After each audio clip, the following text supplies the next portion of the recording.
સુરત શહેરમાં આજે ટ્રાફિકના નિયમો અંગે સ્પેશિયલ ડ્રાઈવ યોજવામાં આવી. સિગ્નલ ભંગ કરતા વાહન ચાલકો સામે કાર્યવાહી કરવામાં આવી. શહેરમાં દરેક રિજિયનમાં સ્પેશિયલ ડ્રાઈવ આજે યોજવામાં આવી હતી, જેમાં લાલ દરવાજા વિસ્તારમાં આજે ટ્રાફિક ડીસીપી પન્ના મોમિયા ડ્રાઈવમાં ઉપસ્થિત રહ્યા હતા. ડીસીપીએ લોકોને ટ્રાફિકના નિયમોનું પાલન કરવા અપીલ કરી હતી. ટ્રાફિક સિગ્નલ ઉપર સ્ટોપ લાઇન ઉપર જ વાહન ઊભા રાખવાની સમજ આપી. ટ્રાફિક સિગ્નલ ઉપર ડાબી બાજુની જગ્યા ખુલ્લી રાખવાનું સૂચન કર્યું. રોંગ સાઈડ આવતા વાહનો ચાલકો ઉપર દંડ કરવામાં આવ્યા. જો હવેથી વાહન ચાલકો સિગ્નલ ભંગ કરશે તો દંડ ફટકારવામાં આવશે.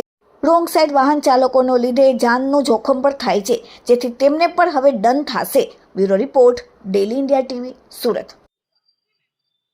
સુરત શહેરમાં અલગ અલગ જંકશન ઉપર ટ્રાફિક ડ્રાઈવનું આયોજન કરવામાં આવેલું છે.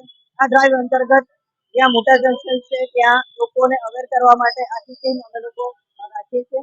હાલમાં અમે લોકો અહીંયા લાલ દરવાજા ખાતે ઉપસ્થિત છીએ.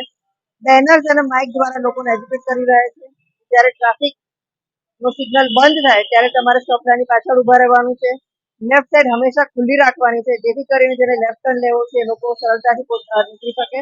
અને સાથોસાથ જે રોંગ સાઈડ ચલાવી રહ્યા છે એ લોકોને અમે દંડ કરી રહ્યા છે, કારણ કે રોંગ સાઈડ ચલાવવું ખૂબ રિસ્કી છે. તે પોતાની જિંદગી જોખમમાં નાખે છે અને સામેથી જે વ્હીકલ પોતાના રસ્તામાં સાચી રીતે આવતો હોય છે એને ખબર નથી હોતી, એની સાથે એક્સિડન્ટ થઈ શકે છે. આ રીતે બે જિંદગી જોખમમાં મુકાઈ શકે છે. એટલે રોંગ સાઈડ ચલાવવું ખૂબ રિસ્કી છે.